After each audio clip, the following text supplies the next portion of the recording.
No one expects to receive a cancer diagnosis, and yet according to the NIH, 40% of us will hear those three little words at some point in our lives.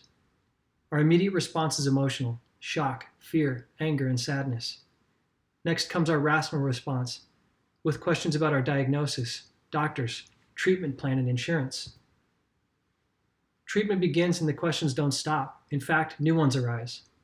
Our medical team focuses on our physical symptoms and side effects, but a major illness like cancer doesn't just affect us physically, it affects our entire being, and major questions remain. There are a mountain of resources out there for cancer patients. Friends and family are eager to help, and while it's been said that no one should have to face cancer alone, many patients feel just that, alone, helpless, drowning under the weight of their own anxiety. How do I know? Because that was me. On December 9th, 2011, I was diagnosed with stage 4 non-Hodgkin's lymphoma. I was shocked. I had turned 29 just 2 weeks earlier and was otherwise healthy. I was afraid and facing death. I was angry. Why me? What did I do to deserve this? And I was sad for myself and for my loved ones. I could see the pain and anguish on their faces. Life as I knew it ceased to exist in that moment. Every day felt like a struggle to keep my head above water, and I was losing control. For me, the simple act of creating a plan for my own self-care during treatment was transformational. I went from feeling helpless and hopeless to action-oriented and empowered. The process was therapeutic, and it wasn't just me who benefited. My plan made it easier to start a difficult conversation and ask for help. I couldn't plan my cancer away, but by taking stock of my situation, focusing on the things I could control, clearly identifying my needs, and committing to self-care, I could make a plan to more effectively cope. The process I followed wasn't perfect, and it wasn't always pretty, but it was highly effective. At CareCanvas, our mission is to help people overcome illness or adversity by creating a simple action plan for coping and self-care. A CareCanvas is a place to document your needs. It's a template for self-empowerment, a personalized needs assessment, a difficult conversation starter, a resource connector, and a resilience builder. Who knows, it may even serve as the basis for some functional art.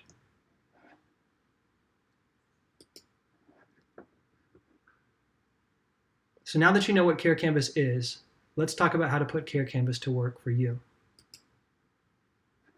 Step 1 is to take the lead. By committing to taking an active role in your own care and making your health and well-being a top priority. Whether you like it or not, you're the captain of your care team, and research shows that patients who self-advocate get better care and achieve better outcomes. Doctors and nurses may be superhumans, but they're not superhuman. It's up to us as patients to take responsibility and assume some control over our life circumstances with whatever illness or adversity we're facing.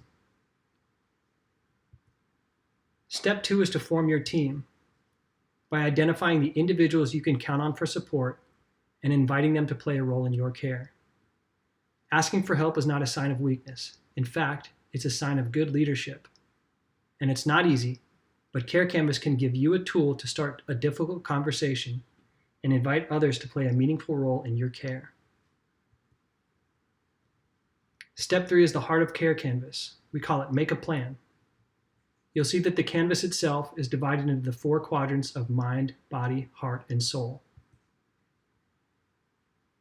Planning is about self-reflection and recognizing the ways that our illness is affecting us, identifying our needs, and committing to taking the necessary action to ensure those needs are met while leveraging available tools and resources.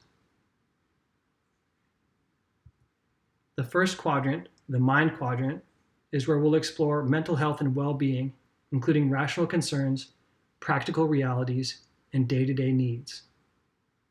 Things like transportation, household chores, grocery shopping and meal prep, managing insurance and financial aid eligibility, keeping friends and family updated on your progress, and preparing questions and taking notes during doctor's appointments.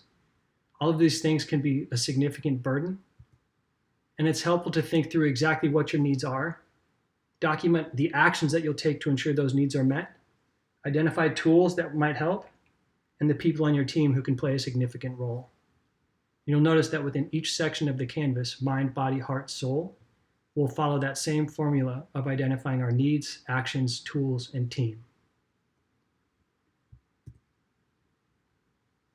The body section of your canvas is where we'll start to think about our physical needs and circumstances. Things like symptoms, side effects, exercise and nutrition, rest and recovery. It's important to find a balance or a level of intensity that you're comfortable with and commit to it. That doesn't mean that staying physically active or committing to a nutrition as a complementary form of therapy is going to be easy. So be kind to yourself, but do what you need in order to stay fit to fight. And don't forget about your team for a pat on the back or some extra motivation when you need it. The heart section is your space to explore feelings and emotions, stress and anxiety, and to think about the effect of your illness or adversity on love and important relationships in your life. Don't bottle it up. Take an honest look at your emotional burden and create some positive channels to cope with the weight of your situation. Finally, the soul section is your space to think about the role of your own spirituality in coping. You don't have to consider yourself a religious person in order to experience some relief in the form of spiritual nourishment. Remember, there's no right or wrong answer.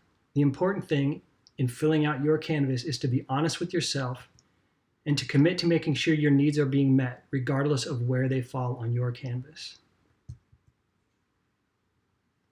The final step is to put your plan in motion.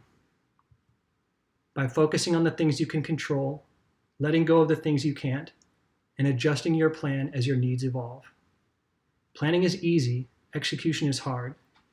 Life is messy, and your canvas will be too. But as long as you're honest with yourself and assessing your needs and commit to taking action, I believe that CareCanvas can be an effective tool to help you fight back by focusing on the things that you can control while letting go of the things that you can't.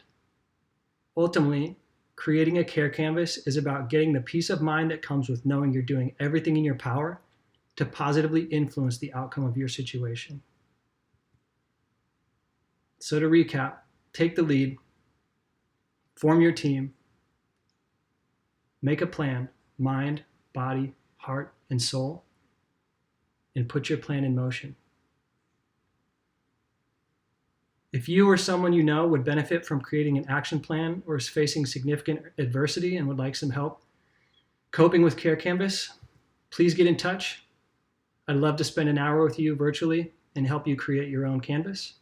Or if you have other ideas about how to spread the word and grow the CareCanvas community, I'm looking forward to connecting.